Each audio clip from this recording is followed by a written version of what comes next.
Mu kiseera kino bw'otambula ku masundiro g'amafuta ag'enjawulo kumpi buli wamu liita yeyongeddemu ennusu 3. Abakungu okuva mu minisitule y'amasannyalaze n'ebyobugagga ebyensibo nga bakulembeddwa mu minisita Ruth Nankabirwa olwaleero bagasimbaganye n'ababaka ba Paalamenti abatula akakiiko k'obugagga obw'ensibo okubaako bye bannyonnyola ku mbeera y'ebyamafuta mu ggwanga. I will present highlights and as usual we'll call upon support from my team, the PS and other support staff. Onannyonnyodde ku bungi bw'amafuta agaliwo mu kaseera kano n'ago agasuubirwa okujja mu kaseera katali kawala okuva mu mawanga nga Tanzania. The available stocks for distribution to Uganda were about 81 million litres of petrol, 80 million litres of diesel, and about 18 million litres of Jet A1. These volumes translate to approximately 22 days of stock cover for petrol, 23 days of stock cover for diesel, and 30 days of stock cover for Jet A1, meaning that these stocks take Uganda into the end of April. Ebbeeyi y'amafuta okulinnya kivudde ku lutalo oluli mu ggwanga lya Iran ekisudde mu muwendo gwa dola ya America akatale.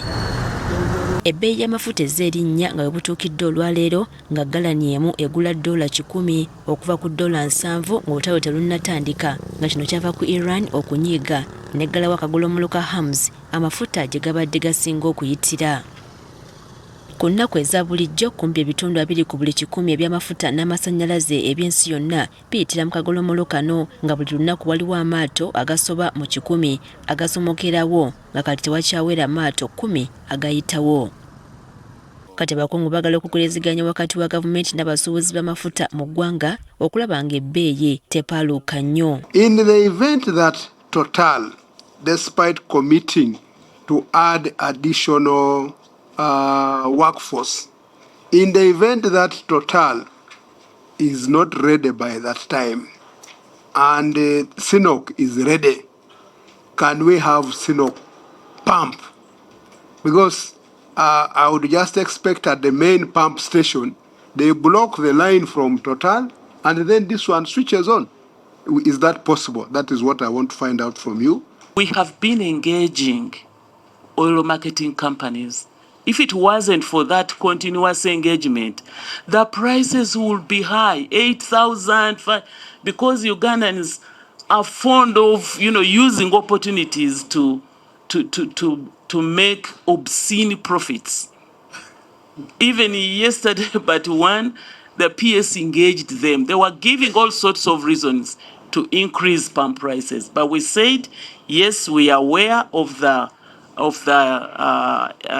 foreign forex exchange, but you must merge your increase with the percentage of the increase in forex exchange. Kati okugyako nga gavumenti eyingidde butereevu mu nsonga y'amafuta, ebbeeyi ya buli kintu yakulinnya anti byonna bitambulira ku mafuta nga bwe galinnya buli kimu nakyo kyeyongera. Priska Namulema, Agafeeyo ku Spark TV.